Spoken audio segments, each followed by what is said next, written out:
Tonight we're going to dive into a topic that we've been covering before, the Anunnaki. And our guest tonight is going to be Scott Allen Roberts, and he's the author of The Rise and Fall of the Nephilim, The Untold Story of Fallen Angels, Giants on the Earth, and Their Extraterrestrial Origins. Now, as we get into this, what I would like to start off by doing is let's just read some passages from the Bible. And before I do that, I want to preface this. I find there's an interesting correlation between Scotty, we're going to be listening to tonight, and Zecharia Sitchin. I knew Sitchin personally on a professional level. We worked on a few things together. And both of these men were well advanced in their theological training. They were at, the equivalent of a seminary for both sides.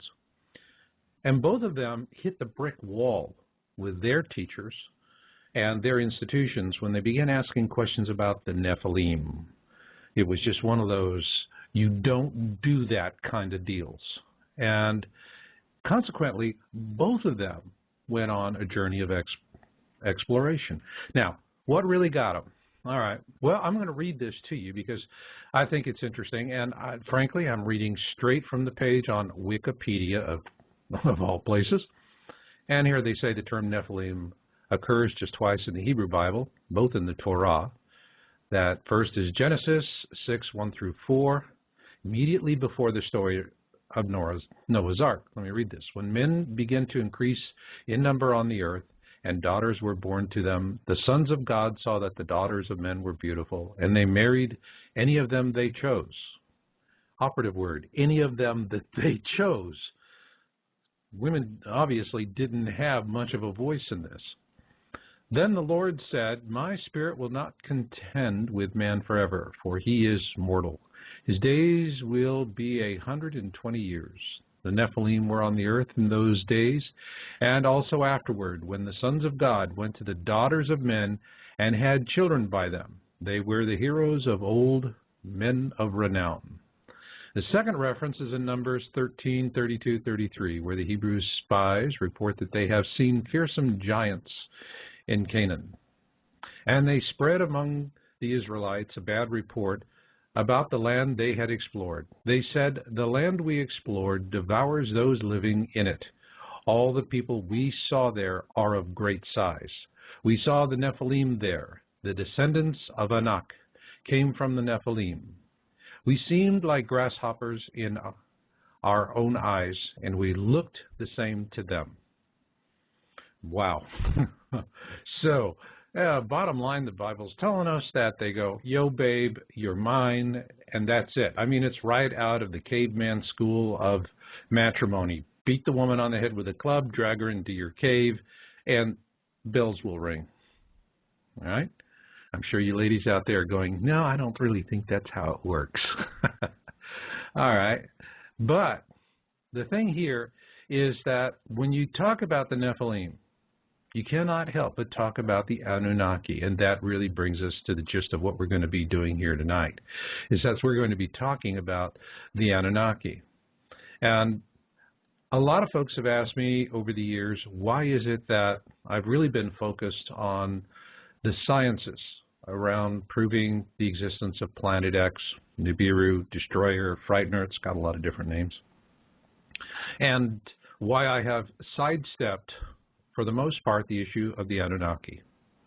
Well, I can tell you the principal reason was, while Sitchin was alive, I just considered it to be his pigeon. That was his ballywick, and leave him be to it.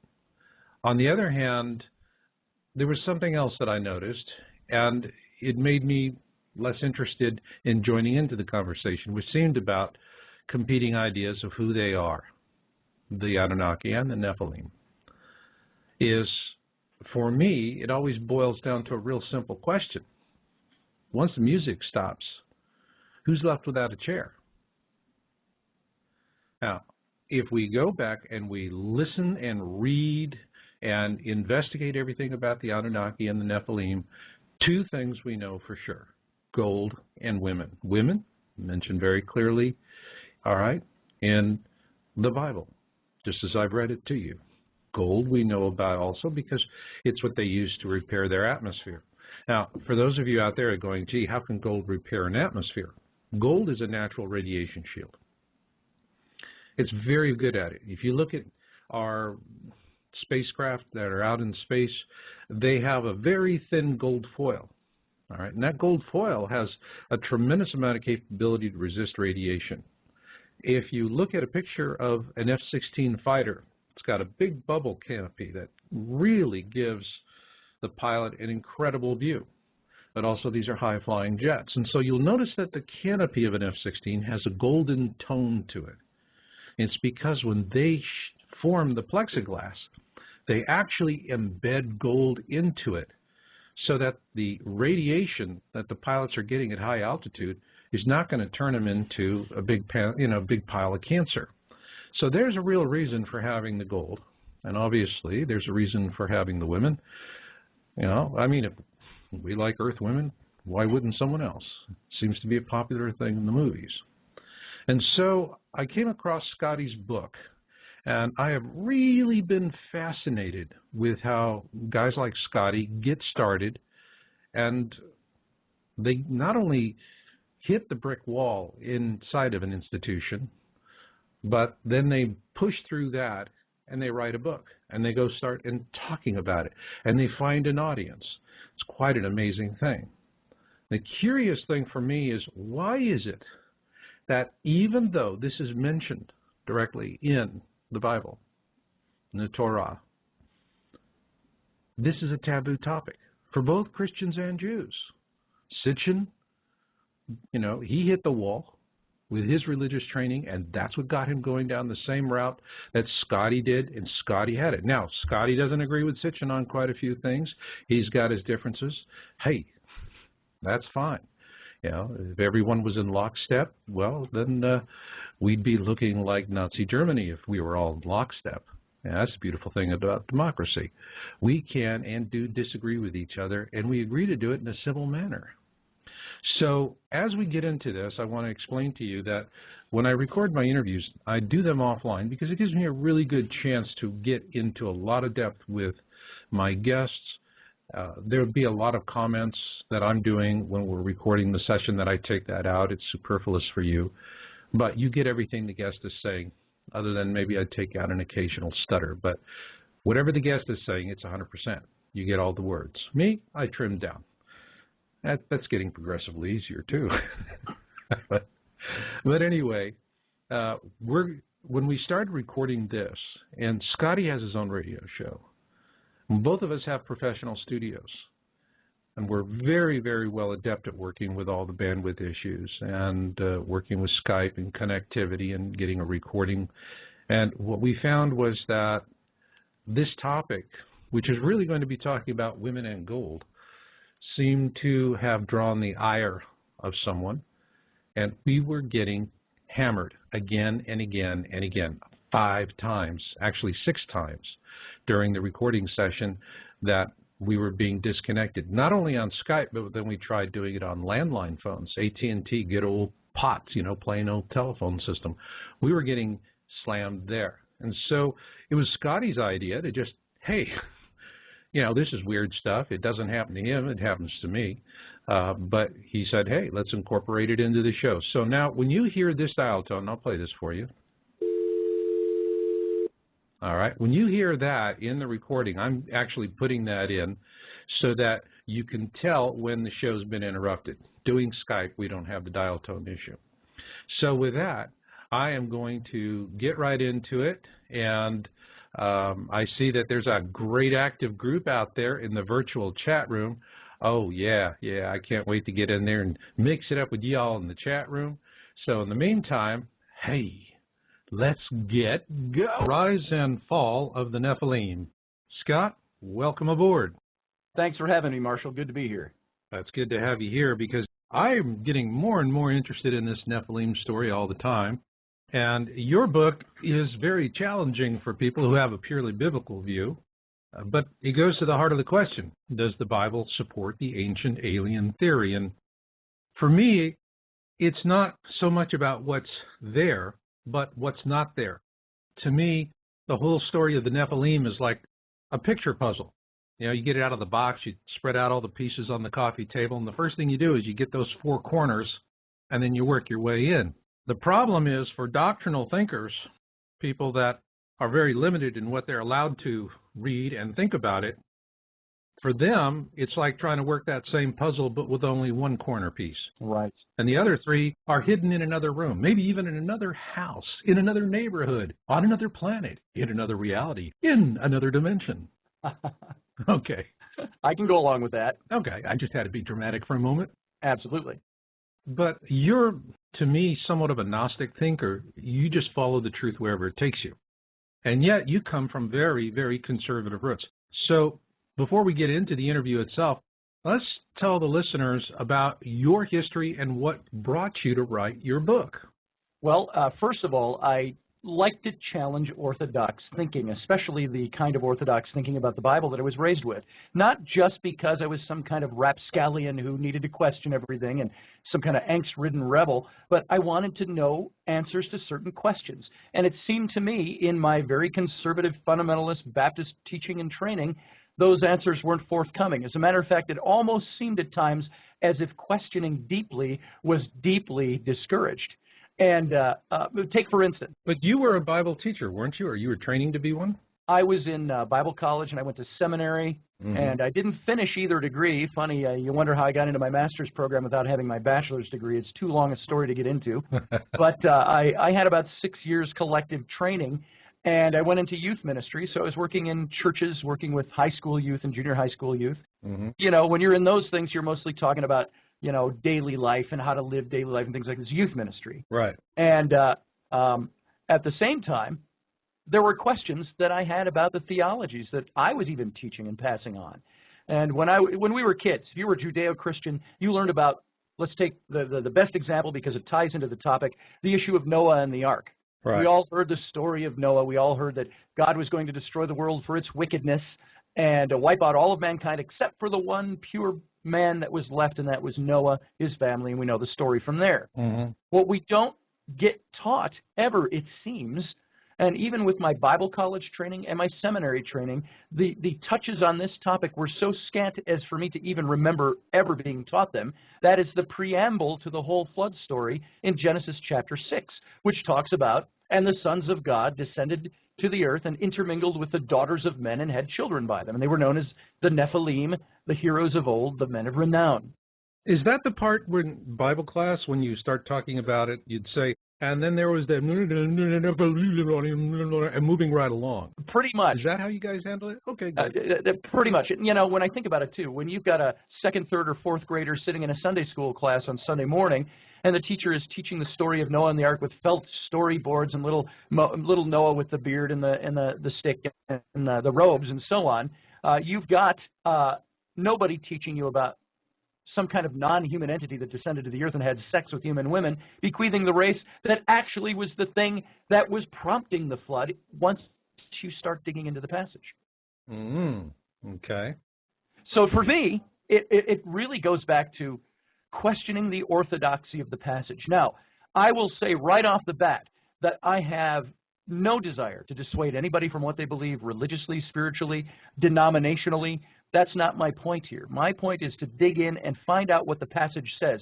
And you know what happens so many times? We find out that we're taught one thing in church or in synagogue, and when you start digging into the text and seeing what it says a little bit deeper, people don't want to hear it because it challenges what they've been taught. Because sometimes you get a much different picture when you start digging a little bit below the surface. Well, you know, it's interesting you talk about the deluge because there are hundreds of deluge accounts in folklore all around the world. A case in point is when Captain Cook discovered Hawaii.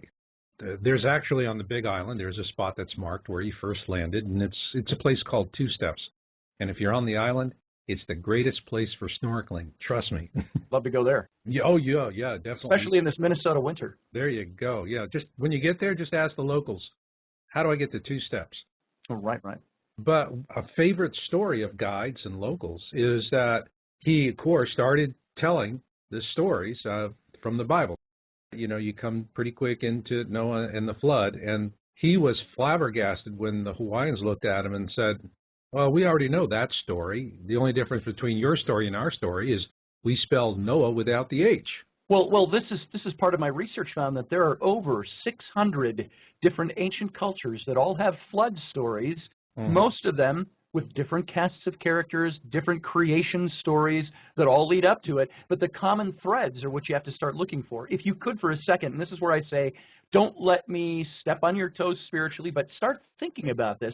If we separate, let's step out of the box for a minute, no matter what you believe. I love it. Let's say all Christian, all Judeo, all these other cultures all have these stories of creation and the flood. Let's call them collectively flood mythologies, creation mythologies. Now, this is not to do anything other than give just simplicity of being able to refer to the whole collective of stories in human culture. So you've got this collective of all these stories. They all have different characters, different modes of events, but they all have the big watery deluge. They all have the one family saved or the one person saved and so on.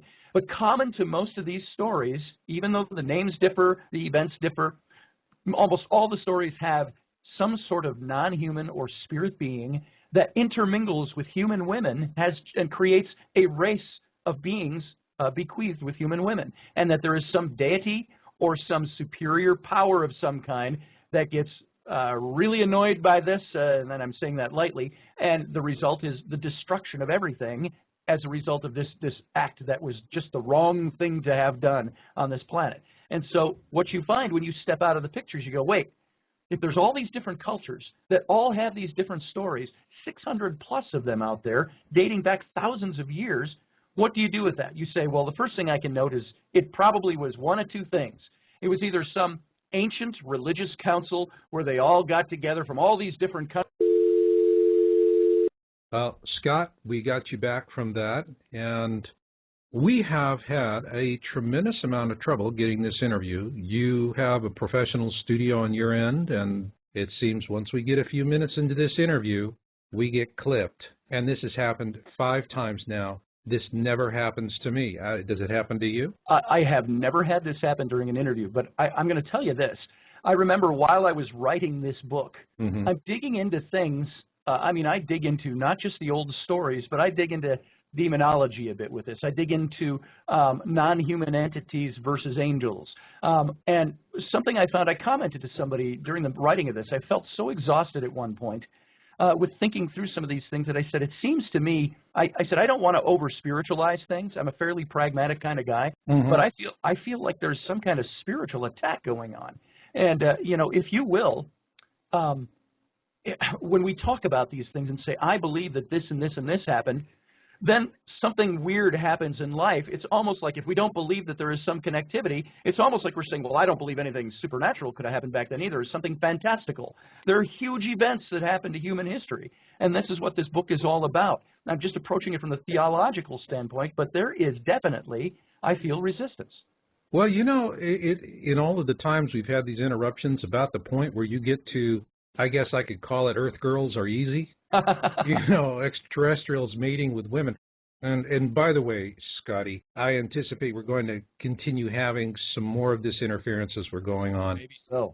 So for my listeners out there, if this interview gets these jumpy spots, it's because Scotty and I have just said, you know what, illegitimi non corvundum. Don't let the bastards grind you down. There it is. So we're going to explore Earth Girls Are Easy and anything else we're going to talk about. And if it takes us 59 gazillion segment interviews that we've got to string together like pearls, I'm more than happy to do it. Fantastic. Me too. All right. Go.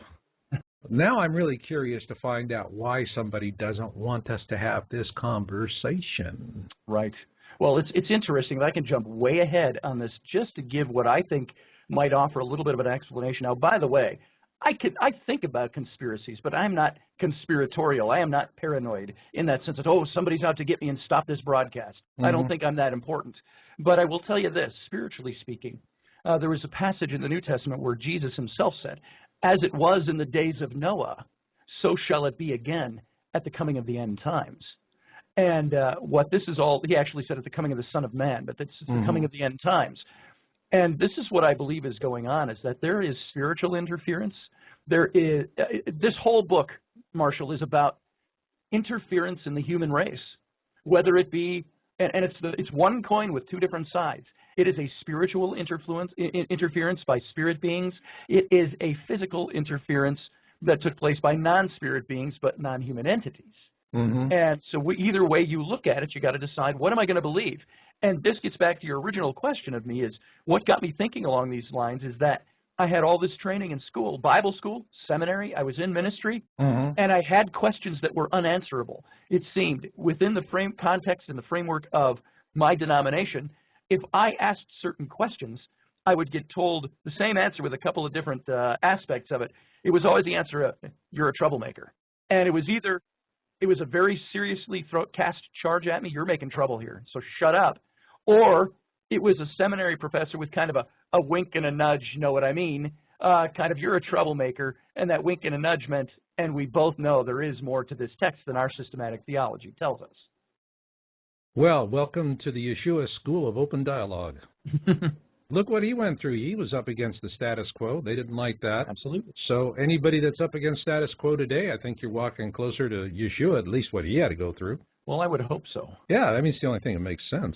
Well, there are times with this book, I have come out of this saying, I said it rather flippantly and tongue-in-cheek. I said, when I finished the book, I said, wow, I'm going to be criticized and hated by Christians, Jews, scientists, ancient alienists, skeptics, and everything in between alike. And I said that rather tongue-in-cheek because every one of them is going to come up and say, well, why didn't you talk about this? Or how could you present God in that way? Or, hey, you omitted this fact or that fact. There's going to be all kinds of criticism about this because, you know what, my book, I like to call it Nephilim light, because if were I to write the exhaustive concordance on this thing, it would be 10 volumes. So I also like to say I'm just adding another apple to the apple cart. And somebody out there listening to this might have another apple to add to that cart. This is my take on certain theologies. I'm writing it from within that theological context, and at the same time, I think offering up a few things that are different, even though the story of the Nephilim is not new. You know, Zecharia Sitchin obviously talks about the Nephilim and the Sumerians at great length, but I really want to stay outside of the Sitchin view of this and really focus more here in terms of the biblical interpretation of what's going on. What I get from your book is that if you are willing to be a heretic, yeah, we're back, and what I'd like for you to do in the this sub-segment of a sub-segment is let's talk about real quickly what you came across in terms of the Council of Nicaea and how that changed the history of the Nephilim, the current prohibition against extra-biblical works that you discussed earlier, and also a bias against what people call the Jewish stuff. Okay.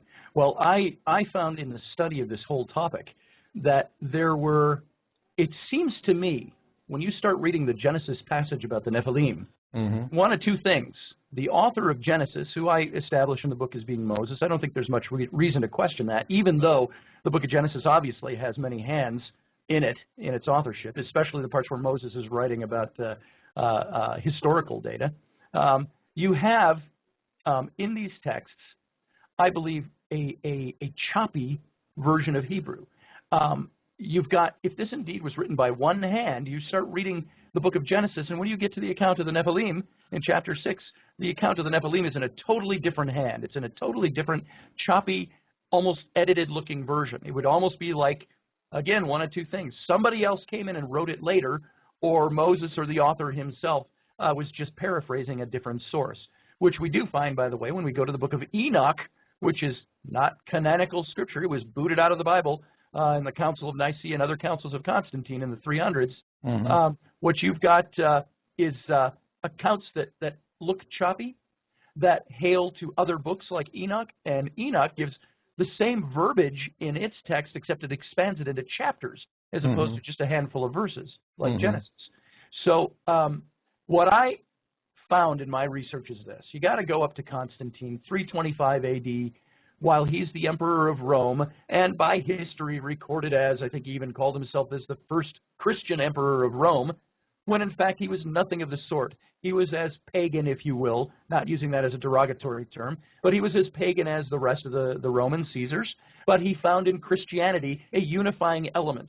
And what Constantine was out to do was this. He, first of all, hated the division that the church had, even though, because it was so popular with the people at that time, he thought we were going to use this politically to establish a couple of different things. Number one God equals one emperor. Number two, one religion equals one empire. And he couldn't establish that, however, with all the schisms going on in the church and all the division. So basically, you've got the emperor of Rome convoking these councils and, in a sense, looking at them. You can almost see the subtext here in history of Constantine almost leaning forward and saying, and we will find unanimity, won't we? This is the emperor. Hey, listen, you're talking about a guy that had his son killed and one of his wives boiled alive in oil. Yeah. When a psychopath tells you this is where the cow chews the cud, you just say, yes, sir. And when that psychopath has the power to do something about it, if you don't, just say, yes, sir. As a matter of fact, his church historian, Eusebius, is the guy who recorded all these events and started, in a sense, laying forward church policy. That is still, the writings of Eusebius are still used by the church today. So it hasn't varied much. But here you've got a guy who, after the Council of Nicaea, this big spiritual event where you have all these bishops and different religious figures gathered together in the church to decide unanimity on certain topics and to establish the church is this unanimous governing factor in the Roman Empire, he goes home and murders, as you said, his wife and his son. Yeah. And in very heinous ways because he felt that they were conspiring against him. Is this what a Christian emperor does? Well, I think there's a big difference between your belief in God and your belief in an institution. And so when the two get confused, it all lumps together. You weren't so confused. You were pursuing this knowledge. Now, there's the warnings. It's like what they told Columbus. You sail out far enough, you'll fall off the edge of the world. Right. Okay, so you sailed out to the edge of the world. Did you fall off? Yes and no. I think that's interesting. Tell me more. Well, it's kind of like this, you know, in the faith that I was raised, the denomination that I was schooled in, you didn't question things. And if you questioned, it was all within the syllabus or all within the structure. As a good example, I went to my best friend all through high school and college days, Bible school. His dad was the dean of the seminary that was attached to our big church when I was in the youth group as a kid. And he became the dean of a seminary out in Detroit. And I went to visit my buddy out in Detroit at his church. And we're sitting in the adult Sunday school class now. There's about 100 adults in there, our age group at the time, 35 to 40. And he's teaching on the book of Genesis. And I had a question. And I came from a church where we sat around tables and we threw everything out. We bantered, we laughed, we talked, and we divided the word of truth, as the Bible says. We wanted to learn something, so we questioned things. Well, he's teaching, and I had a question, a sincere question about what he was teaching, and I put my hand up. As my hand started to go up, my buddy caught it out of the corner of his eye, grabbed my arm, and pulled it down. I looked at him. I said, "What are you doing?" He goes, "We don't ask questions here." And I said, well, "How the hell do you learn?"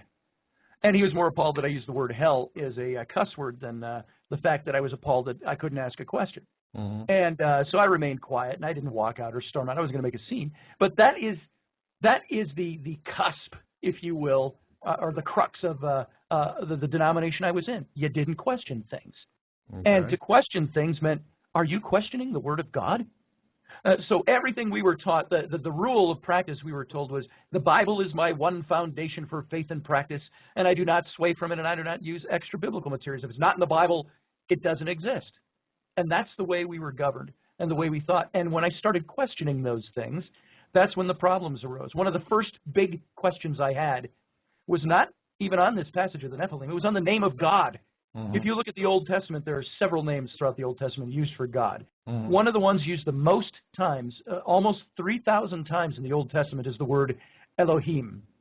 And the name for God was El, and the him was the suffix at the end of the word denoting singularity or plurality. Just like the word Nephilim, the word Nephal in the Hebrew means to come down, to descend, to leave one's estate for another, to change place. Im just is the suffix that denotes plurality. So those who came down, those who fell, so on. With Elohim, El is the name of God. Him is that plural suffix which stands for plurality. And it's literally translated, the word means God of many gods, or God among many gods. And when I first learned this, I thought, what does that mean? And I started digging into it, and of course we were taught and said, well, this means it's the God with multiplicity of powers and majesty. It's like a monarch. You hear monarchs all the time that would say, well, we will bestow this act upon our people, speaking of themselves, plural. Well, the only problem is that the word Elohim is used both plurally and singularly in the Old Testament, depending on the context of the passage. Right. So you have to start digging into the etymology of the words. It's like our English word deer. You can say, I see a deer standing in the front yard. I see a herd of deer standing in the backyard. And so you found that Elohim stood for God speaking of himself, people speaking of God in a singular. You also found it where God himself uses the word to speak of a plurality. It was even used as a word to describe the man who was selling false idols made out of wood, clay, and bronze out of his tent, the Elohim collected in his tent. And this leads me, this was one of my first big questions, is God a plurality or is God a singularity? Well, if it's plural, it's referring to the Trinity. And I hate to disappoint you Trinitarians, it doesn't say that in any of the passages in context. It never says that this plurality of God means three essences of God. As a matter of fact, you find God in Psalm 82 and in a couple of other places referring to, it says, and God or Elohim stood in the midst of the Elohim. And he said, you are all Elohim, you are the bright shining princes of heaven. It's a plurality he's speaking to, the divine council in that context, which comes into a description of the Nephilim later on as we get there. So I started questioning things by some very simple things. What does this word mean? Why does God speak of himself in the plural? Why is it even in the English in the book of Genesis, like the fall of Adam and Eve? It says, and God was speaking and he said, they have eaten of the tree of the knowledge of good and evil. Let's us not let them eat of the tree of life, lest they become like us, like gods. So that was one of my first big questions. All right, hold that thought. Let's come back for the second segment, and let's really then dive into the big question. Who really are the Nephilim according to the Bible and the extra-biblical works you've been using in your research? Army hearties, we're having a Nephilim time tonight. I think he's a hoot. I really am enjoying this interview. And we have got a caller from Oregon. Patrice, you're on the air. Hi, Marshall. Hi. And you'd called in, you had a comment? Fire away. Yes. Your guest is totally right on, and I just wanted to comment that I've had almost exactly the same experience as he has, only I never went to Bible college or seminary, but I was born and raised in the Catholic Church, and then as a young adult I converted to Baptist and became quite involved in the church to the point that we worked Billy Graham crusades, we sang in the choir, we had Sunday school class, we had the youth group, and as I got deeper and deeper into studying the Bible, and I would ask questions in Sunday school class, finally I was taken aside by the head of the deacons and the pastor and told that I was becoming a troublemaker, and if I did not desist with my questions, that I would be removed from the membership and no longer welcome at the church. Wow. At that Patrice, point, I left. how did you feel? When they said that to you and you left? But I mean, it made me angry. It made me angry because I felt like I felt disillusioned because I felt like they had the answers, and that I was within my rights to be asking the same questions that your guest has just been talking about, where it says, let us confuse their language and let us make man in our image. You know, all those same questions were the questions I had.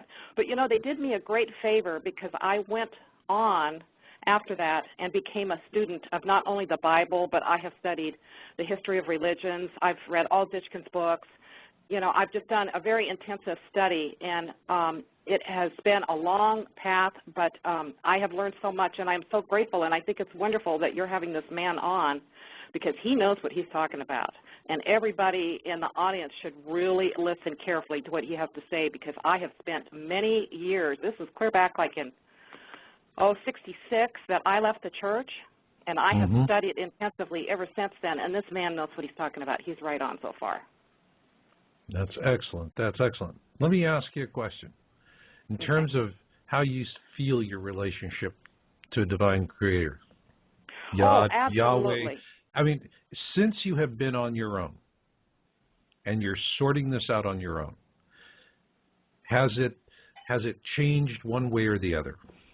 Well, it's changed tremendously, and I do have to say that I did go through a period of time a couple of years ago where I would say, pretty much lost my faith, mainly because I had been indoctrinated into Jesus Christ as personal Savior, And then as my studies went on, and I certainly don't want to offend anybody in the office because everybody has their own path to walk, and my path is not necessarily theirs. I can only speak from my own experience.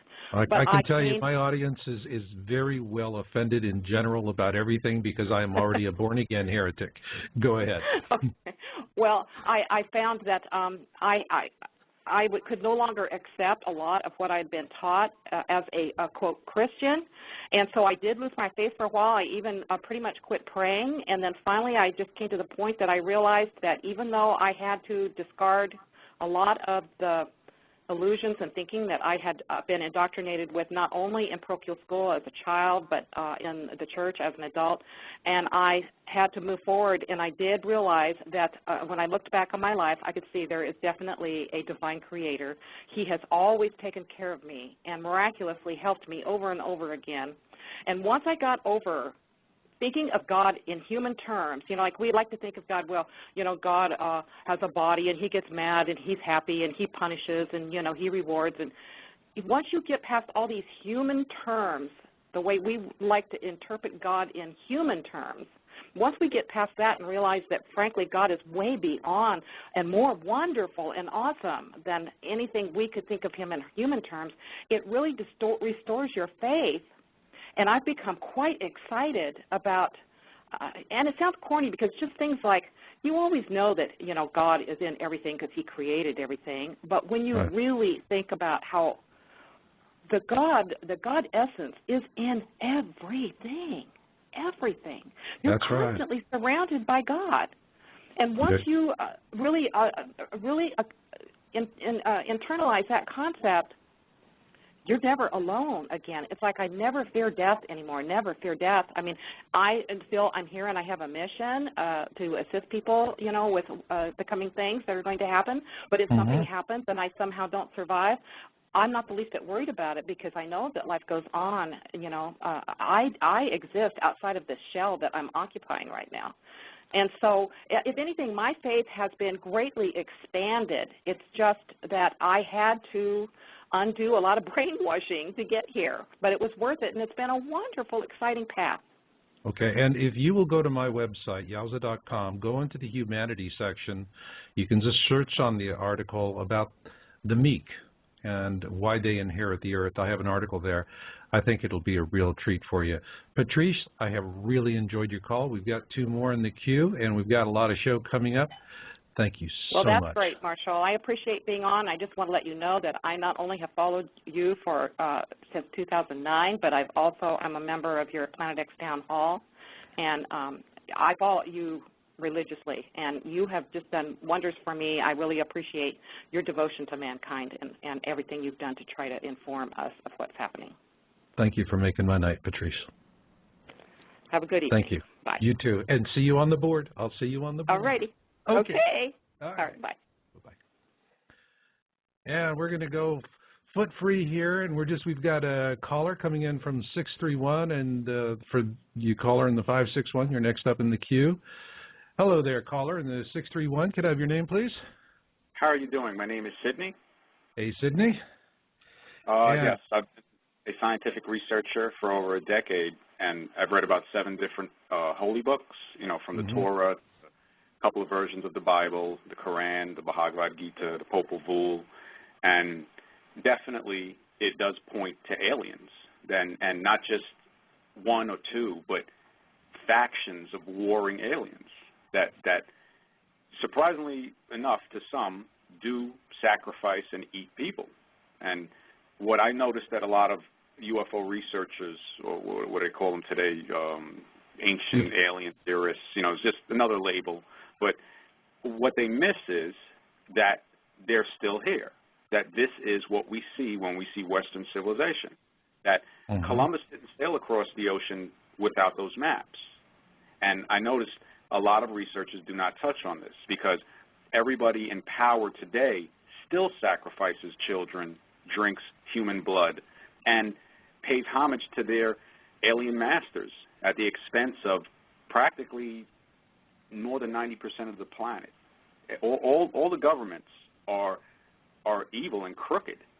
And I noticed that David Icke and a couple other researchers that I've spoken with personally, he's probably the only one that really came up with a realistic theory of the fact that they can control a certain type of people easier than others. So those, they were the ones that they sent over about 5 centuries ago, and now we see the entire rape of the planet from those same 5 to 7 different countries that come from Western Asia, which, you know, has been retermed Europe. And, you know, it's just, I tell people in my teachings, the only thing that separates Europe from Asia is a lie. It's the same continent. So they must make sure that we stay divided. And this is why everything today is basically based on racism. Some people will say, oh, well, you know, you're harping on that too much. But I said, well, if we look at it with an open mind, look at the evidence, we can see that humanity is divided. There's an invisible caste system put upon the planet. And no researchers I've seen, alien researchers, talk about this. Mormons, you know, look at what the Mormons say, you know, honestly. You know, you didn't fight with God, you were cursed with brown skin. So I said, okay, let me look at this scientifically. If a being was to curse someone, Sydney, our show's tight tonight, so you're going to have to get to it real quick here, because I got a lot of show to do tonight, and I have only 2 hours to do it. So give me that point. Okay, the point is, in the Book of Mormon and in the Talmud and other books, the mark of Cain, which Westerners try to affiliate with dark skin, doesn't make sense. It would make more sense to make the person burn in the sun as a punishment, because dark skin actually isn't a punishment. We don't see people with brown skin getting burned. So it is kind of reversed, and we need to realize that everybody in these religious factions, Muslim, Jewish, Christian, they are all with the agenda of the aliens of giving children to them, giving women to them. Aha, you and I are on the same frequency here, because that's really getting to it. And Sydney, I'd love to go on longer, but we've got a ton of show to do, and just hang with me and enjoy the show. I've got one more caller in the queue, and we got to get to the second segment. But you nailed it right on the spot. Thanks. All right. Caller in the 561, could I have your name, please?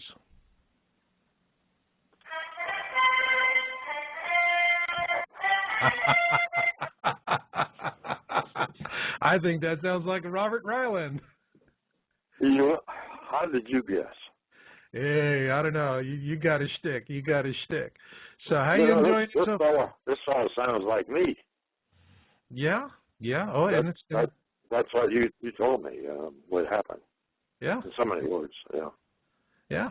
So for those of you out there that this is, by the way, let me just introduce you. This is Robert Ryland. He's the author of Jesus in the Third Temple, and so that you know, we're going to be going into a large series on this, 13 interviews, and we're going to be getting into a history of the Middle East that is going to blow your mind. It's the stuff that you're not allowed to get, and I'll be talking about that more.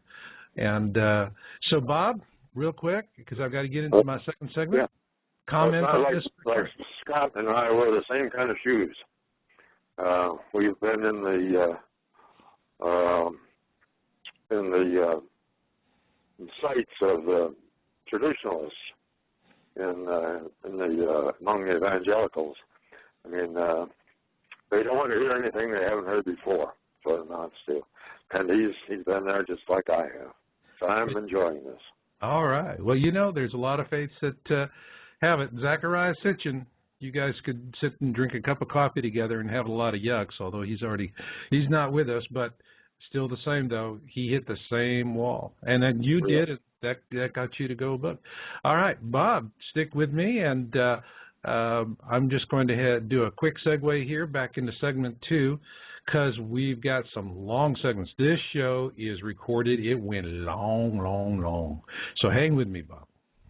Okay.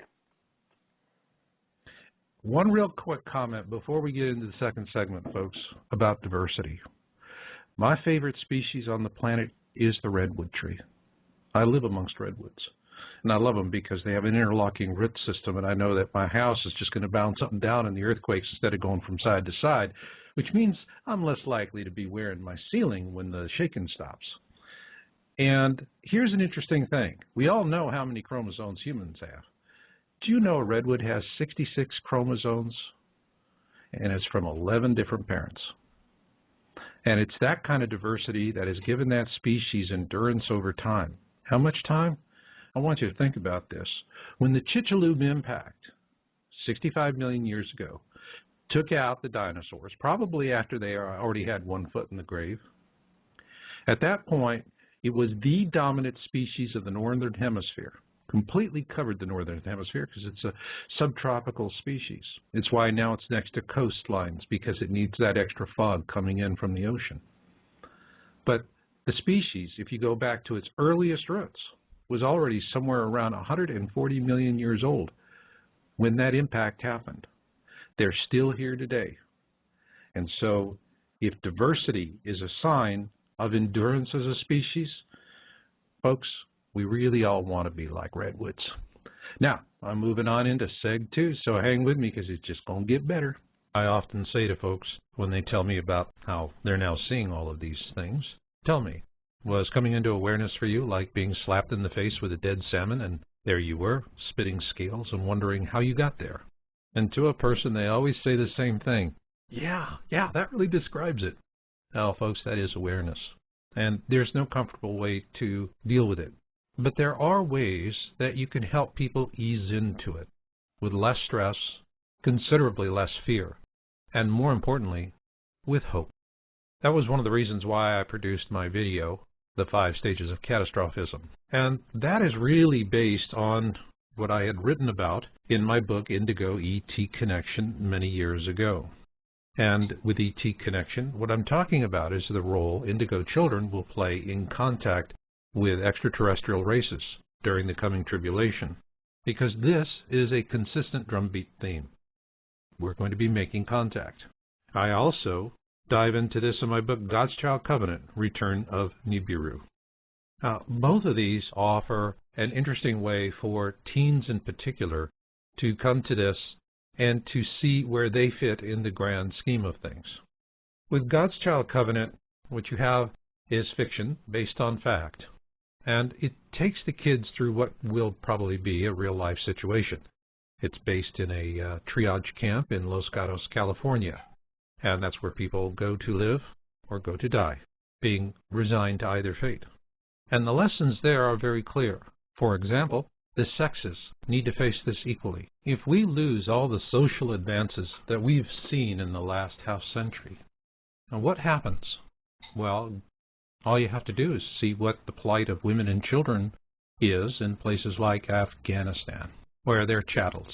They're really not human beings, and the women are trapped in arranged marriages that are so horrific they set themselves on fire to escape them.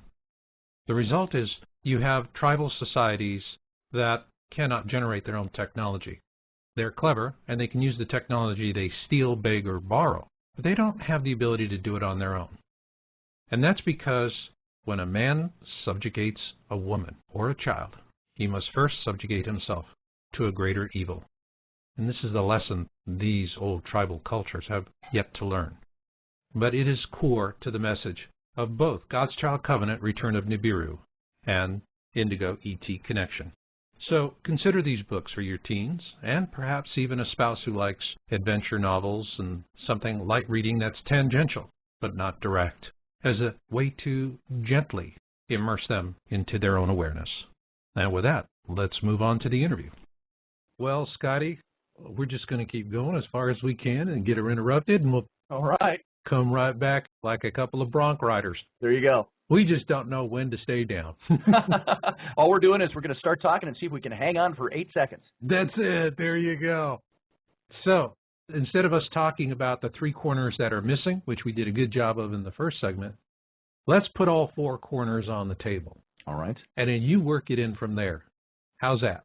Okay, that sounds good. Rock and roll. All right. Well, let me say this. As we talked about at the beginning, my take on the Nephilim in this book was to study the topic within its theology, its theological framework. And then I used some outside sources to establish some of my case. But mostly I'm trying to establish in this book a thread of logic that falls behind and beneath, and this is the subtext to the scriptures that are there. I have found, as I mentioned with all the questions I had, I found that there is a subtext that exists to all the stories we find in the Old Testament that revolve around these characters. And when there is a subtext, a story, an encoded message starts to come out, you say, wait a minute, why was that encoded? And then why did Constantine kick some of the books that talked about it out of the Bible? These are the things that started governing my putting together the framework for the Nephilim. Now, I mentioned the book of Genesis, chapter 6, it talks about the story of Noah's flood. But it begins with the account of the Nephilim. And it talks about how in those days the sons of God, or as it's known in the Hebrew, the Bene Ha-Elohim, and we talked about Elohim in the last segment, the sons of God descended to the earth and intermingled with the daughters of men and had children by them. They were known as the Earth girls are easy. Earth girls are easy. Now, for many years, these beings were thought to be, and I'm going to set up the framework here. These beings were thought to be fallen angels because of the word Nephilim, which meant to fall. But what they're forgetting is that Nephilim means that's the descendants. That's not the Bene Ha-Elohim. That's the descendants of the Bene Ha-Elohim, and human women are known as the Nephilim. The fallen, the ones who came down, the ones who left their estate. And in a way, I kind of liken it to an Irish immigrant coming to America. You can say the Irish immigrant who comes to America, his children are known as Irish Americans, and eventually the original immigrants become to be known as Irish Americans as well. So I think it's a title that got stretched across both the parents and the offspring, but the offspring was where it began. Now, the Bene Ha-Elohim, who came down to earth and impregnated human women, you go over to you don't find a lot about them, by the way, in the book of Genesis. It's almost like a mention. It's like, whoa, Moses, or writer of Genesis, whatever you want to call him, why did you just throw that wild thing out at me here, but don't give me anything to go on? Got a question. Yes. Do you think it was a sloppy retraction or a redaction? I think it was neither. I think it was I can't write about Noah's flood without mentioning these characters. And therefore, I'm just going to mention it later. You look at how Moses handled writing. The whole situation in Egypt, he never mentions who was who. He doesn't mention the dating system of the day.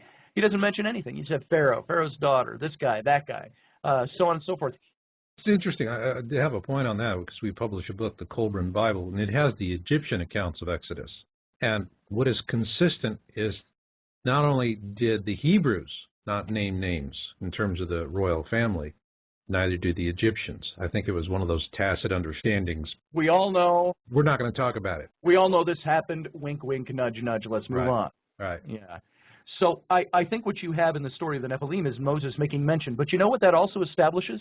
What? And I don't want to rabbit trail too much here, but in my book I take a whole chapter and devote it to Moses, the dating of Moses, who he would have been in the Pharaoh's court, who were the people around him, and so on. I titled that chapter, The Pharaoh God of Israel. And the reason I think this is Moses, at the time that he fled Egypt, he was 40 years old.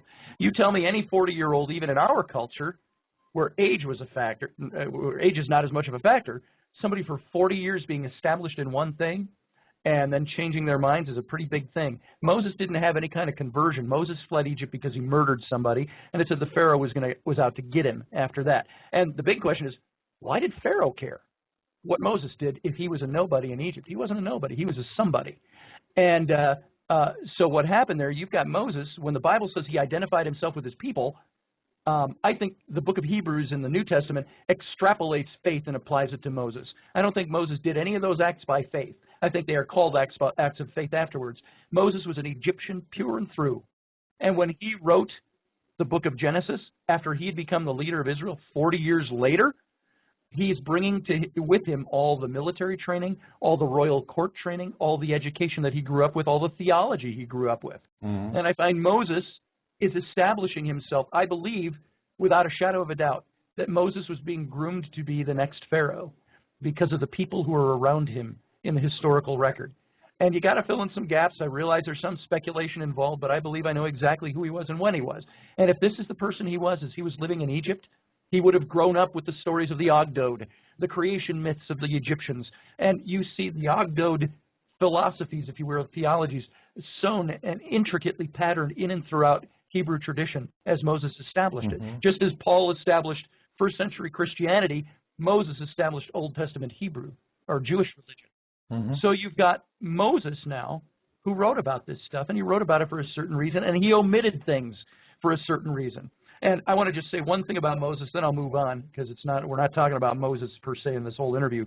But there's an interesting thing he writes about. When they're wandering in the wilderness, the Israelites, and they set up camp while they're during that 40 years, it says that God's Shekinah, or the presence of God, would descend on Moses' tent, and he would talk to, and remember, Moses is writing this, and Moses would talk to God face to face as a man talked to his friend. Now you go 9 verses later in the same exact chapter, and Moses is laying down the law from God, and no man can see God's face and live. What was Moses establishing there? Was he establishing, I'm more than a man? What was the sin that he committed that, according to whoever picked up the pen after he passed away and finished his book, what was the sin he committed that God didn't allow him to go into the promised land? He equated himself with God. So what was Moses falling back on? His education in the royal courts of Egypt, being groomed as a pharaoh. And what was the pharaoh? The pharaoh was the pharaoh god of Egypt. And Moses, I think, was establishing himself as the pharaoh god of Israel. And this all ties into why he wrote the things the way he did, and why he talked about the Nephilim and their intermingling with the children of men the way that he did. And even in his passage, there's something very interesting here. When we learned about the Noah and the Ark story, we always learned that Noah was the man who was chosen. Why? Because he was the only righteous man left in his family. And so God chose him. But what it says in the Hebrew is not righteous. It says Noah was the only pure-blooded family left. And it makes great emphasis on stating, it even states it this way in the English, and we always washed right over this. It says Noah was a man who was chosen because he was pure in all his generations. And all we attributed that to, that's just an emphasis on how righteous the man was before God's eyes. No, wrong. Thank you for playing. In the Hebrew, it states emphatically that Moses, or I keep interchanging Moses with Noah, that Noah was chosen because he was righteous before God, but because he was pure-blooded and his generations were pure from creation to where he stood at that point. Meaning, why is that important? Because there was something about the Nephilim, the sons of God coming down, impregnating human women, creating a race of hybrids known as the Nephilim. There was something about that Noah needed to come across to the reader of the text and the listener to the story as being pure-blooded, that he was not part of that race. And something I found in my study of all of this, and this is where I get back into the theological point of view, is that if you look in the book of Genesis earlier on, the whole Garden of Eden scenario, the serpent, get into that in a minute and establish why I say this, is that there was a need to establish the kinsman redeemer, the Messiah, who was first prophesied at the scene in Eden with the fall of man. And the first messianic prophecy is given, and then God says, and there will be enmity between the seed of the serpent and the seed of the woman, or the seed of mankind is what that meant. And that is because a dual seed in humanity was progenited right from the very beginning. Is that the serpent in the garden, it wasn't just a simple temptation, eat of this fruit, and God cursed everybody because there was just simple disobedience that took place. The whole scenario in Eden is sexual in its context. You start looking at the language. The serpent character, he's never called Lucifer or Satan in the text. That's attributed much later in the Bible. The text, if that was important, it never calls him that in the text. Again, Moses wrote this. The name isn't there. But the word for serpent was Nakosh, which meant trickster, bringer of knowledge, illuminator, bright shining one. This is the one who I believe all the verbs that you find, which are neutral verbs in the Hebrew, but the offering of the fruit, the taking of the fruit, the eating, the giving to Adam, it's subtexted, hidden and coded language for the sexual sin that Eve was impregnated by the serpent and also impregnated by Adam. She bore twins, which is very relevant when you look at all the other creation mythologies that are out there that speak of multiple births in the first family. And she bore these twins, Cain and Abel. One of them was of the seed of the serpent, Nakosh, and the other was of the seed of Adam. And it was very important that if the Messiah, who under the Jewish, or at least at that time, Hebrew understanding of the word, and still today, Messiah meant kinsman redeemer, a redeemer that would come from one of us. He could not be bequeathed from the line of Cain because Cain was of the impure mixed blood of Nakosh and the woman. He had to come from the line of Abel. And when you find Noah being traced back to Adam, you find King David, his lineage through the Bible, all those boring genealogies being traced back to Adam. You find Mary, the mother of Jesus. They had to establish that Jesus was of the throne of David So they trace her lineage back to King David and then back to Adam. Do they take it back to Adam through the eldest born, the Hebrew tradition, which was trace the genealogy through the oldest born, Cain? No, they took it through the lesser born, the second born, Abel. Why? Because there was no pure bloodline with the eldest. The pure bloodline was through the younger. And so Noah had to, in this story, be pure in all his generations because it was to be his offspring that would bequeath eventually again the Messiah, the kinsman redeemer. Okay. Now, I jumped all over the place. Yeah, you did, but I mean, I'm seeing a pattern here that really comes in this intermingling of species. You know, you stop and think about it, you know, it takes you back to Nazi Germany, and Sure does. they had all of these charts and measurement tools and how to define who is a pure Aryan and who is not. I mean, the whole emphasis on maintaining some sort of racial purity factors very heavily. And so what you're really doing here is you're making a case for that this is, if we take a lot of the allegorical judgments and pronouncements out of it, Right. what we really see at the essence is that there were some people who came here, mated with earth women, created bastards in terms of their purity, and so the way to deal with that was through cataclysm. Right. And I think you could boil it down to two words: race interrupted. There is some interruption. If you look and stay within the theology of the Old Testament, you can see where they're taking that. You step outside the box of that theology where I say, push it all aside a second and call it all the collective mythologies. You also find that all these races had the same stories. When they talked about the flood, they all had the preamble of spirit beings or non-human entities intermingling with human women and a deity being pissed off because of that. And then you also have in the creation mythologies some kind of trickster character, some kind of illuminator that came in and impregnated either the woman of the creation pair or one of the daughters of them. And and by the way, something I forgot to correlate this. This is why I brought these two items up. Nakash in the Old Testament, in the Garden of Eden scenario, the serpent character, Nakash defines as trickster, bringer of knowledge, bright shining one, bringer of illumination. You go back up to Psalm 82 that I mentioned earlier, where it's got God talking to the divine council in heaven. These are not angels. These are not fallen angels. This is where Elohim proclaims them Elohim, gods, and he says, you are the bright, shining princes of heaven. And he's casting judgment on them in Psalm 82 for some reason. The reason that is there, look at the bright, shining ones of the divine council, these gods of heaven, and look at Nakash, the bright, shining one who intercepted or interfered with the human race in Genesis. And then you look at the Watchers, as the Book of Enoch calls them, or the sons of God, the Bene Ha-Elohim.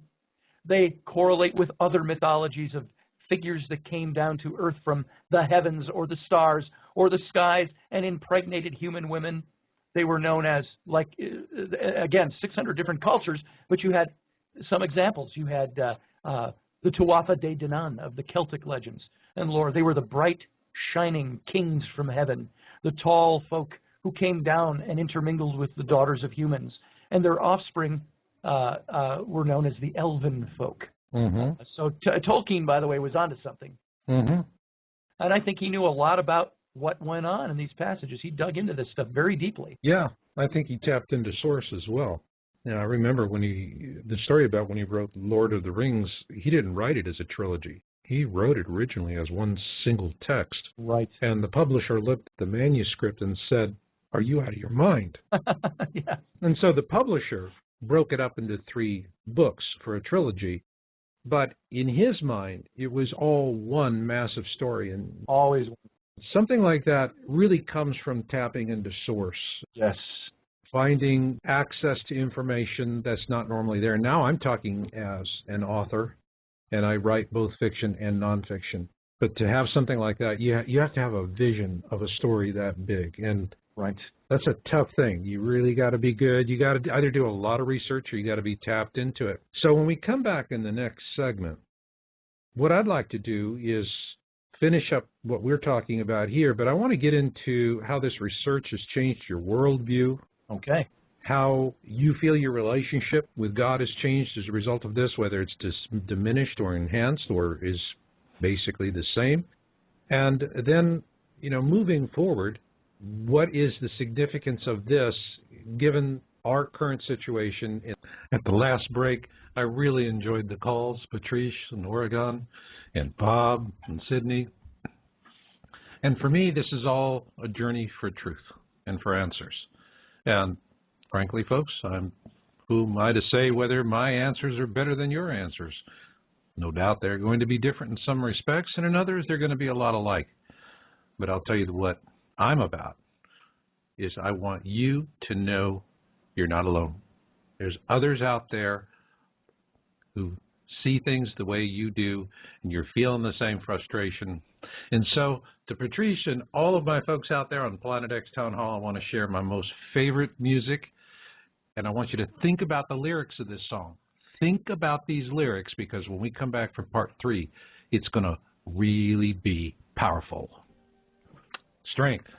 But what also gives me more strength are you folks out there that you're going it, you're doing it, you're marching to the beat of a different drummer. You got the guts to stand alone in your knowing if that's what it takes. And you're good people, you're kind, and you're compassionate. And I love you. I really, really do. And with that, we are going into segment 3. And this one is a long segment. That's why I've been pushing the show a little bit tonight. But it's going to knock the ball out of the park. A little bit about organized suppression by means of disinformation and propaganda, of knowledge that every man, woman, and child on the planet should have full and unfettered access to. And I'm talking about what is happening to our Earth, what is happening to us, and our future in terms of making contact with other races. A term I often hear used to disparage people in the mainstream who simply are not going to pay attention to any of the things that are important to you and to me is that, well, they're sheeple, they're stupid. I don't see them that way. I see them as the largest collection of victims in the history of humankind. And they're not going to fare well, because all you have to do is look at films like 2012. If you watch 2012 the first time, yes, there's the visual Hollywood-esque eye candy with buildings falling and Los Angeles sinking into the sea. But if you watch the film a couple of more times after that, what you find is the director, Emmerich, really tells you exactly how things are. And I found that to be really, really cogent. Because what the elites understand is that there's not enough resources to save some 7 billion people. Maybe a small fraction of that, but not much more. And so when you look at the movie 2012, what do you see? In events leading up to it, there is an outright suppression of the knowledge. Then you have the media in denial about the early harbinger events. And consequently, what happens is that when the event happens, it happens suddenly. And nobody knows what's happening until the day they die. And many of them don't even have that convenience. They just die. And who lives? The 1% who have decided that the other 99% are just expendable eaters. And so it's kind for them to die this way. Now, if that is not you, if you're trying to understand the mechanisms by which they suppress this knowledge, I would recommend to you our book, Alien Security, an Anthology for Human Freedom. It really does present to you a good overview of fiction based on fact, of the cover-ups and the mistakes of our government in dealing with contacts with other races.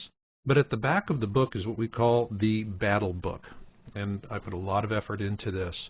And it will show you how subtle, how powerful, and how pervasive the disinformation and propaganda of the elites to keep us into the darks really is. But you're not helpless. You can do something about it. And that's the whole point of Alien Security.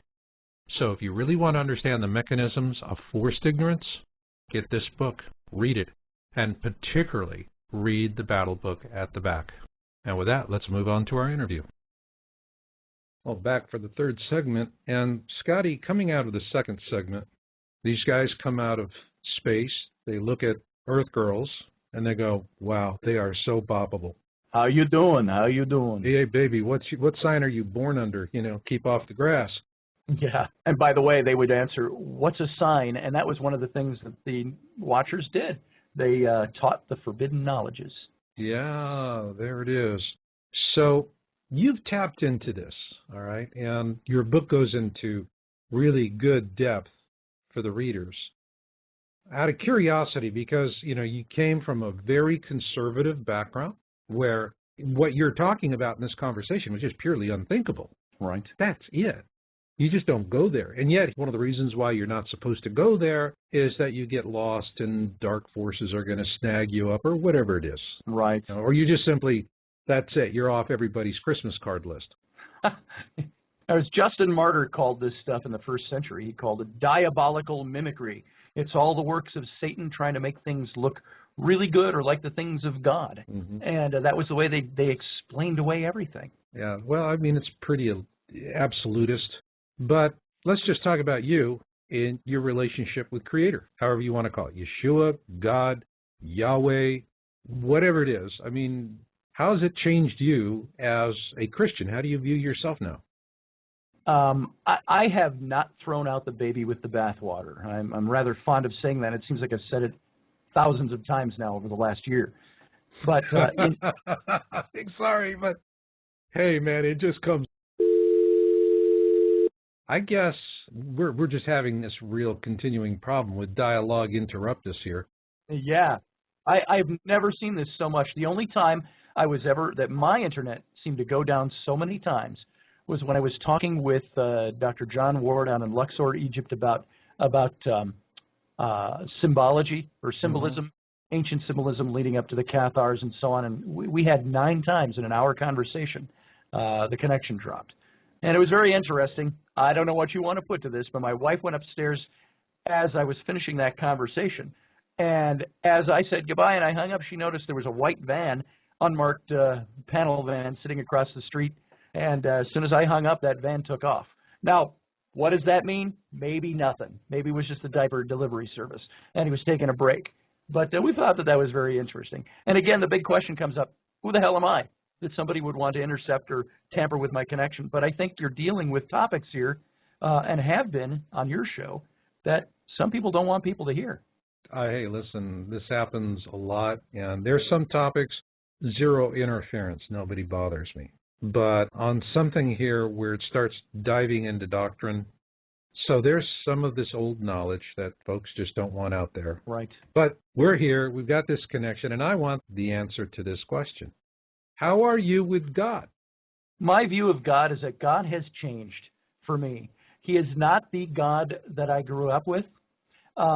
He is a God that is bigger and broader, perhaps more majestic, perhaps more dark than I had ever seen God before. Mm-hmm. You know, we were brought up in this evangelical style of Christianity where, oh, God is love, and God is there with his arms open wide to take you and take all your problems. And I do not wish again to poo-poo that notion. But I am finding that the God that I found in the Old Testament and all these writings about the Nephilim and these interworkings of the bloodlines and so on is a God that, if I may say it this way and pardon my crassness, he's a God that gives 2 squats about humanity. He made them. We are his to do with as he pleases. And as a matter of fact, we were even taught in our theology, in the Baptist theology, that we are nothing. We are zero. Our righteousnesses are as filthy rags, leprous rags before the eyes of God, as Scripture says. This is what we were taught. And I think, though, that God is bigger. He doesn't care much about humanity. But if you were to go to the theology of it, there's something to the kinsman redeemer. And God, if you will, my view of him is that he filters all of his activities with mankind through the kinsman redeemer. And that goes, again, to your orthodoxy of certain Scripture.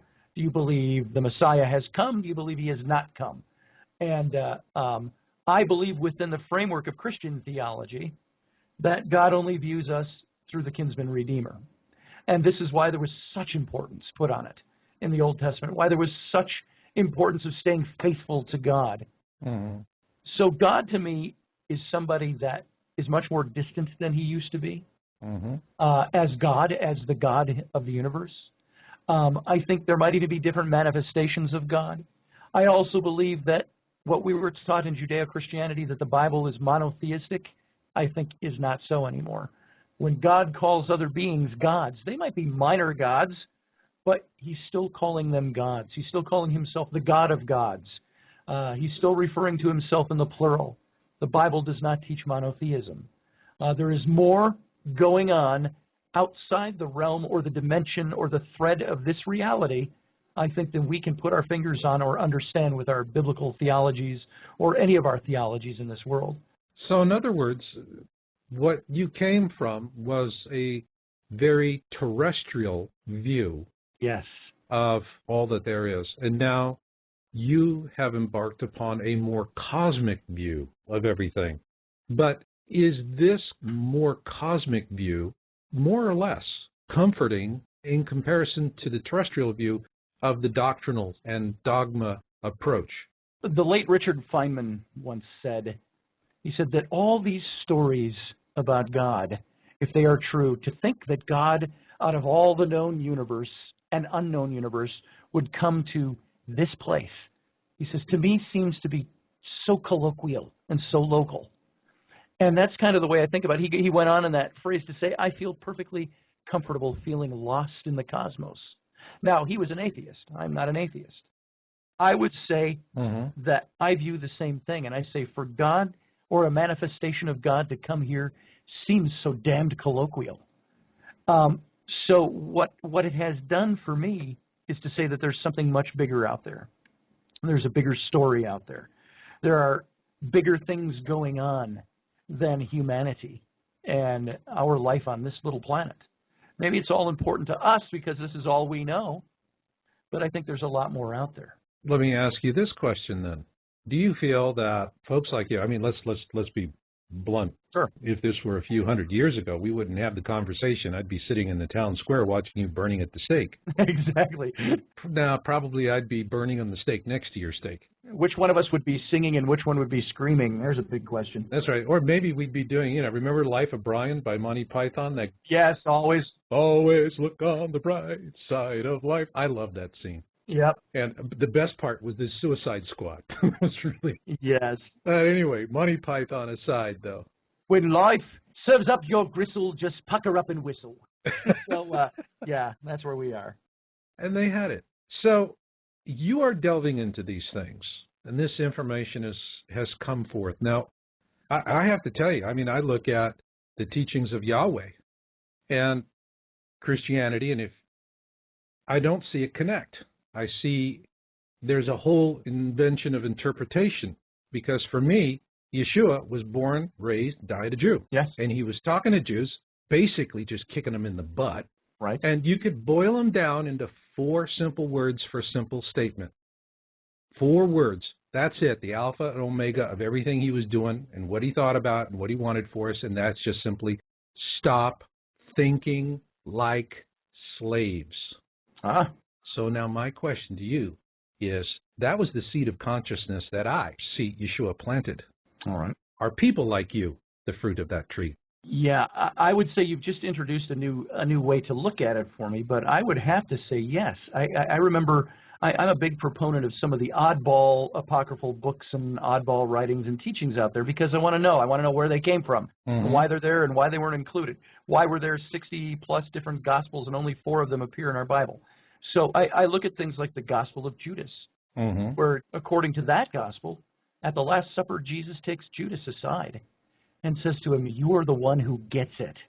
You're the only one who understands the deeper, darker mysteries, and that's why I must ask you to do what I'm going to ask you to do. Thanks. Sounds like a great graduation present. It sure does until you see the outcome of it all. Yeah. I believe that, yes, Jesus started something. I would never have brought it back to him, but in the context of what you're thinking, yeah, something started here. You got to think bigger. You got to think, what did Jesus say he came to do? He came to save the lost. He came to liberate the soul. And I believe that too much of our religion, too much of our spirituality captivates us in that negative sense of the word. It imprisons us. And I did not set out to write a book about philosophy or systematic theology. I set out to write a book about the facts as I saw them. And it turned into a book that spoke to these other things to say, look, do not be bound. If I could say there's one message I would bring out, the esoteric message of my book would be, Do not let anybody tell you what to think. Do not let anybody govern what you believe. You go out and dig that out and root it out. It takes work, and it takes time, and it takes effort, and it takes passion. But until you do that, you are swallowing somebody else's words. And don't live that way when there is so much more there. And all that proved to me as I researched this book was that a whole lot more exists than what I thought existed. And I would never have known it if I hadn't looked for it. That's right. And I think it gives great majesty to that seed of consciousness, which it couldn't be killed, couldn't be controlled, although they had millennia to attempt that. Right. But I see this knowledge coming around people who are waking up. And when I say that, stop thinking like slaves, how do slaves think? Slaves do what they're told to do. They all sit there and wait for the master to come home, and they're going to go, aha, I got it right, you got it wrong. I get to watch you get an ass whooping. Right. They squabble amongst themselves. They steal. They do all of this self-centric nonsense. But if, on the other hand, you're viewing yourself as co-creator and not as a slave, it puts a completely different spin on it. It certainly does. With that in mind, let me ask you a hypothetical, because when you're talking about the Nephilim, for my listeners out there, one question is lurking in the back of their minds is, what happens if there's a return of the Anunnaki? Right, right. Now, if there is a return of the Anunnaki, my guess on it is they show up, it's shock and awe, they just scare the piss out of us. Right. After which, they take all the gold and all the women they want and scoot, and following which, we just are beset by natural disasters that are going to wreak havoc for the planet. But let's look at that assumption that they come for golden women. The gold, fine, take it. What about the women? Would you say, okay, we should sacrifice some of our women to appease them, or would you say, no, you're not going to take our women, you're not going to take our men, you're not going to take anybody, get lost? Would you stand up and fight the good fight, or would you look the other way for the sake of convenience?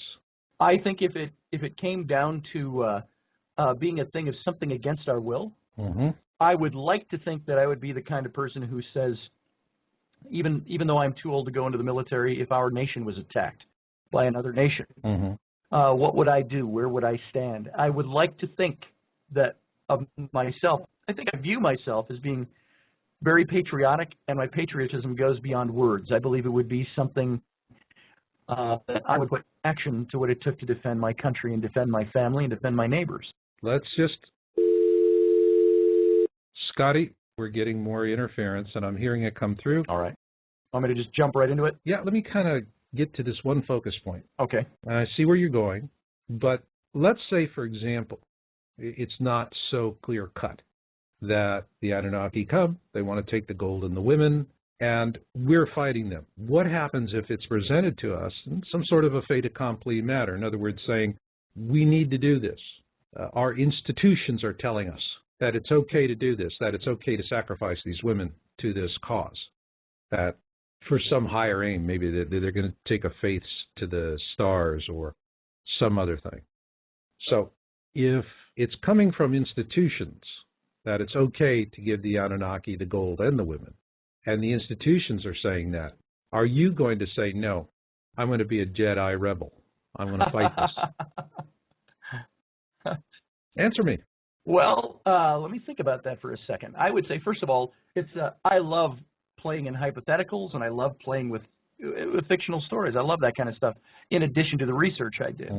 So I would say it's so hypothetical, I got to wrap my mind around it for a second. But I would say I would like to be somebody that would do the same thing that I would do if it happened to the United States of America and we were attacked by a foreign power. I would like to stand for my country and fight for my country. But what if your country's telling you not to stand and fight for your country? What if your country's telling you no? This is, hey, what do we see with globalism? Look at what's happening in our presidential campaigns. It used to be your donations would make a difference in terms of who was going to get elected. Now it's like you got all these billionaires that are coming in. It's a high-stakes poker game. Politics now reminds me of Las Vegas. You know, you got those baccarat rooms with the guys wearing the tuxedos. You know you're not going to walk in there with flip-flops and get serious attention. Right. Okay? Well, I think You know, it's a tough question, isn't it? It is, because it's one of those that makes you speak and think either more highly of yourself than you ought, or not as big as you think you should. I would say that I would want to be that kind of person that would be consistent with what I believe now, and say if that inevitable question or courses of action were ever thrust upon me, I would like to say that I would stand for what I believed was right and true. If that meant sacrifice, it meant sacrifice. How would I react if you put an added wrinkle on there? How would you react if your kids were the ones being held at stake? Oh, what would I do? You got ahead of me, because I was going to drop that one on you too. What if it was my daughters? That's right. You know, it's always easy to sacrifice the virgin. Kind of hard on the virgins and a little hard on the families. Right. But it always seems to work for the ruling elites. I mean, right. Honest to God, the more I look at this thing, I see this big Machiavellian picture forming in my mind with this whole notion of the Anunnaki returning. I mean, it'll be shock and awe, golden women, period. Okay? But what if, in advance of all of that, they're already doing a little bit of work ahead of the game? You know, this is like a poker game, and somebody's sitting there and they're holding a good hand, but you can bluff them into folding, you still win the game with a hand that won't win. Right. So the thing here is, if the institutions are already being set up to facilitate this abduction of women, and your family's involved, yeah, would you say, let me ask somebody about this, or would you say, hell no, get lost, get your hands off our women, get your hands off our men, get your hands off our children, we're here, we're working the claim, bug out? Well, what did one famous man in our own American history say? He said, shall peace be sacrificed at the price of chains and slavery? He said, forbid it, Almighty God. I don't know what course others may take, but as for me, give me liberty or give me death. Now, you would like to think I would like to be that heroic and that noble in my thinking, but I would have to say, if I were forced, if my hand was pushed into something where it's the life of my children, the life of the people around me, I would most definitely take a stand. And of course, this is the stuff that right now in our minds is the stuff of science fiction. Because we don't see this happening right now, but you start to look at the world and the politics of the world, and you wonder where we're headed. You start looking at all the things that are laughed at out there, and conspiracies laughed at in alien arenas, and you start to look at this all and say there's either a big picture that's taking place, or it is all just the stuff of fiction, and that's what's so hard to decipher. So on that very hypothetical side, I would like to think that I would do what I would do in any case. If my family were, my country, or my life, or the people, my neighbors were threatened, I would stand for them, and I would stand against the tyrants. That's the way I think. Now, another question. Do you feel that by this line of inquiry, you haven't stepped out of dogma and doctrine? All right. You burned the house down and walked away. Yeah. From their standpoint, okay? From their standpoint. From their standpoint. But would you trust yourself, having gone through this personal search for truth? You've written a book, and it's really about your personal search for truth. Has this enabled you to understand and to call the bluff? I think so. I've thought about that. And that makes your knowledge dangerous. Maybe so. It makes your knowledge dangerous to who's running the bluff. And there you go. And, you know, I cannot say that there have not been times in my thinking of this thing over the months and the years where the tendrils of the old theologies slip in, the old doctrines say, you are tampering with the stuff of the devil, you know, and back off. And, you know, and I can say that I faced that. That's internal strife, internal struggle. Mm-hmm. It's saying I've hit kind of a new paradigm in the things that I'm thinking, and it's either there's something to it or there's nothing to it. It's flip side of a coin. I am either a reprobate, a heretic, and a backslider, or I've stumbled upon something that's new, but it's nothing new because it comes right out of the old. Mm. I don't incorporate a lot of imagination into this. That's why I took great pains theologically to stay within the theological substructure, because I did not want to wander out of that and say, I've made up this thing I think about God, and therefore I'm going to believe that now. And I think, by the way, that is one of the big dangers we all have, I think, theologically, is saying, I think this way or I feel this way. Nothing wrong with those things until you have no basis in it or no basis for what you believe anymore. And so I say, if you're going to feel something or believe something, know what the hell you feel and what the hell you believe and why you believe those things. And if you're going to stray from something that may have been the norm, know why you believe that. Bring it down to the illustration of our country. If our country took the wrong turn and you wanted to stand against that turn, you better know what the hell you're talking about and why you believe what you believe. That's right. To be a revolutionary, do you think, I remember when my kids were little and I let them watch movies with me like Saving Private Ryan and Braveheart, and I remember the movie The Patriot. And there was a scene where the colonial army had a couple of representatives coming into a church and announcing, "Pardon us, minister, we would like to announce to your church we're raising arms." And I said to my kids, I said, how would you feel if we were sitting in church one day at the big old such and such evangelical free church on the corner of Main and 7th, and we're sitting in church, and all of a sudden a couple of guys with machine guns walked in and said, "Pardon us, pastor, we want to talk to your congregation. We're raising arms against the United States government. Would you come in with us?" And I said, that brings it down to the practical. You know, what would you do if that really happened? And you have to say, I have to know what I believe if that moment ever came. Same thing with all of this stuff about doctrine versus spirituality versus theology. You got to know what you believe. But I think that knowing starts with questioning. It starts with curiosity. It starts with seeking knowledge. What do they say? Wisdom is applied knowledge. It's the outcome of applied knowledge. And so you say, how do I get to wisdom about these things? It's having curiosity, asking the questions, sticking my neck out, asking the questions, maybe even turning my back or closing the door or moving into another room, figuratively speaking, of my theology or the things I've always believed, and saying there might be something more to this or something different to this, but I'm not going to go there just because I want some whimsy of thinking of something different. I want to go here because I'm finding out there is something different. Okay, final question. I find a lot of doctrinal thinkers, and I'm talking about religion and science. Science has a lot of golden cows. But with doctrinal thinkers, there's always a curiosity. So they walk out to the edge of their belief systems, and they look over the edge to see what they see. And most will do that and run right back to the center of their belief systems and crazy glue their butt with 4 gallons of crazy glue, and that's it. But then there's a few that get out to the edge and just say, you know, I'm going to go parasail this. You jump off. All right. You obviously parasailed. And final question. Has this given you a greater sense of inner peace and connection with life, everything that's around you, than you had before? Are you more or are you less peaceful inside as a result of this knowledge? I am more peaceful in the sense that I feel like I'm discovering something. But just like the people who discovered the New Worlds, Columbus, not even Columbus, go back here earlier than even him, there was this great joy, ecstatic piece about discovering something, but then there was that fear of stepping that first step onto that shore and out into that jungle, not knowing what's there.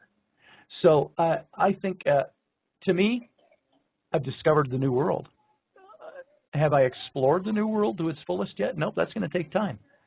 So there is peace and there is joy and there's a lot of fun, but at the same time, there's great intrepidation that I do it the right way and that I don't just go with whimsy, that I go with what I can establish. That's right. The more you know that you don't know. That's right. That's a saying we've had for a long time around here. The more I know, the more I don't know, fill in the blank. I think the best way to explain who and what is an independent thinking researcher is just ask them, and the answer is always going to be the same. How come I always keep feeling like I'm the last guy to know? Yeah. I think that's part of discovery, you know. Yeah. And frankly, if I can speak theologically, yeah, I don't think God's given us all the answers. I think there's certain things that are absolutes in Scripture, but I also think that there are things that God said, there it is, go play. Go dig. Go dig. If you want to be in my sandbox, you got to dig. There it is. All right. That's a good note to end it on. I look forward to the next time we get together. This has been a really great interview. Thanks. It's been a lot of enjoyment for me in this too. I appreciate it. Even the varied stoppages of our show, the interruptions, the statics, and all that, and it made it fun. It made it worth. Damn it, I'm going to finish this. Yeah, we're just going to push through, you know. Damn the torpedoes, full steam ahead. There it is. All right. Scotty, you beamed me up big time today. Fantastic. I had to drop that one on you. Thanks.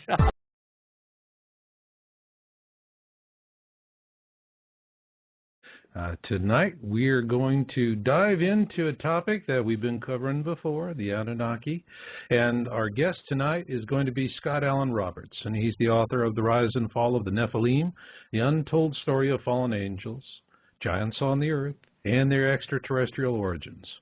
Now, as we get into this, what I would like to start off by doing is let's just read some passages from the Bible. And before I do that, I want to preface this. I find there's an interesting correlation between Scotty, we're going to be listening to tonight, and Zecharia Sitchin. I knew Sitchin personally on a professional level. We worked on a few things together. And both of these men were well advanced in their theological training. They were at, the equivalent of a seminary for both sides.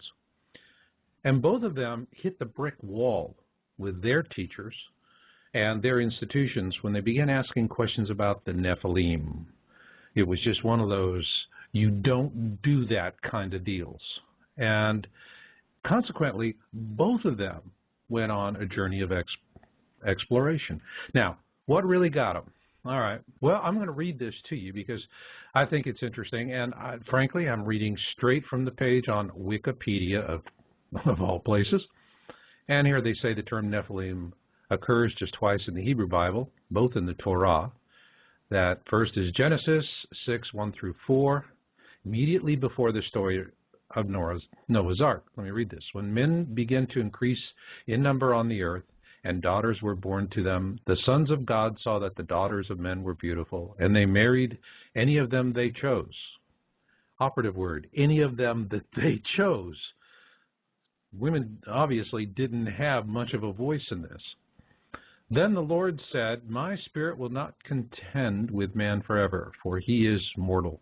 His days will be 120 years. The Nephilim were on the earth in those days, and also afterward, when the sons of God went to the daughters of men and had children by them. They were the heroes of old, men of renown.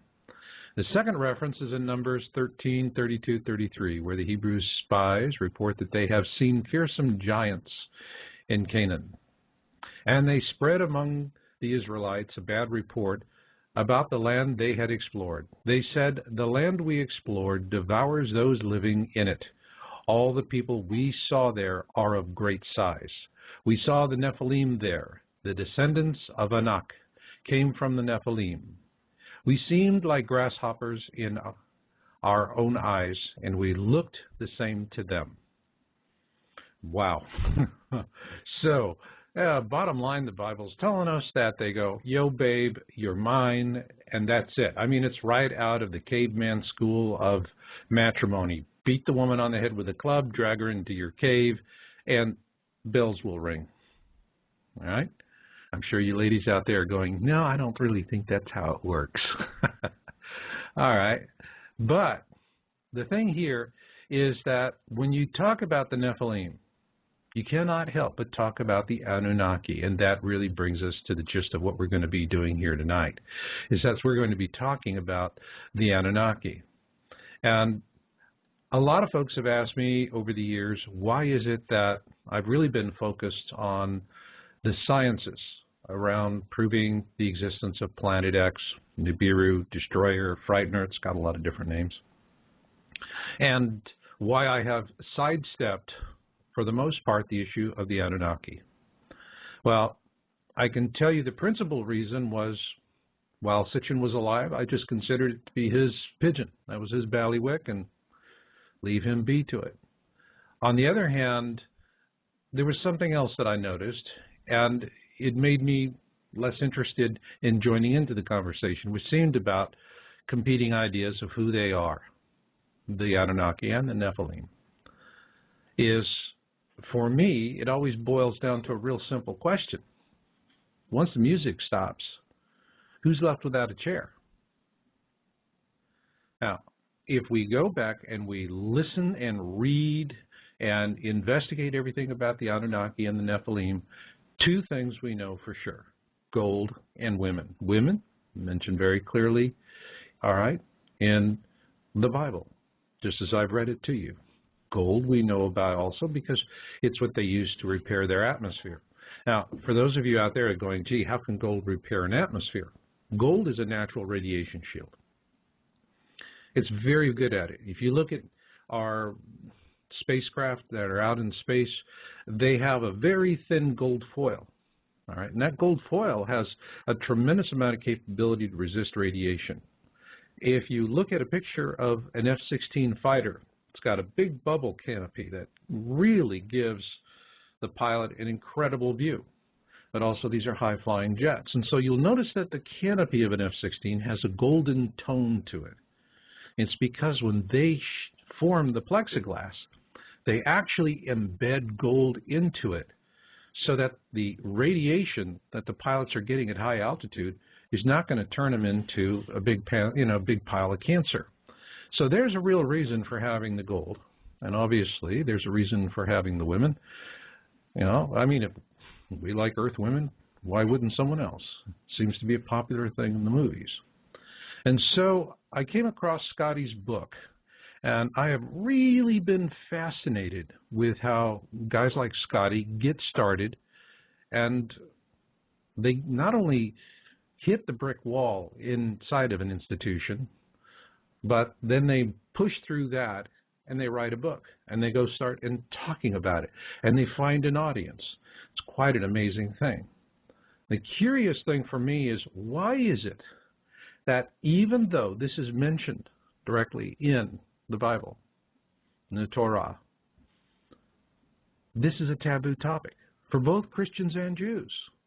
Sitchin, you know, he hit the wall with his religious training, and that's what got him going down the same route that Scotty did, and Scotty had it. Now, Scotty doesn't agree with Sitchin on quite a few things.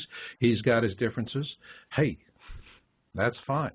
You know, if everyone was in lockstep, well, then we'd be looking like Nazi Germany if we were all in lockstep. And that's the beautiful thing about democracy. We can and do disagree with each other, and we agree to do it in a civil manner. So as we get into this, I want to explain to you that when I record my interviews, I do them offline because it gives me a really good chance to get into a lot of depth with my guests. There'll be a lot of comments that I'm doing when we're recording the session that I take that out. It's superfluous for you. But you get everything the guest is saying, other than maybe I take out an occasional stutter. But whatever the guest is saying, it's 100%. You get all the words. Me, I trim down. That's getting progressively easier, too.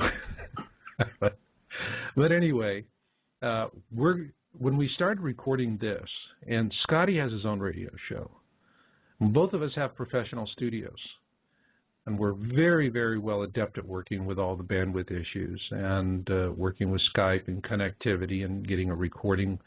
And what we found was that this topic, which is really going to be talking about women and gold, seemed to have drawn the ire of someone, and we were getting hammered again and again and again, 5 times, actually 6 times during the recording session, that we were being disconnected, not only on Skype, but then we tried doing it on landline phones, AT&T, good old POTS, you know, plain old telephone system.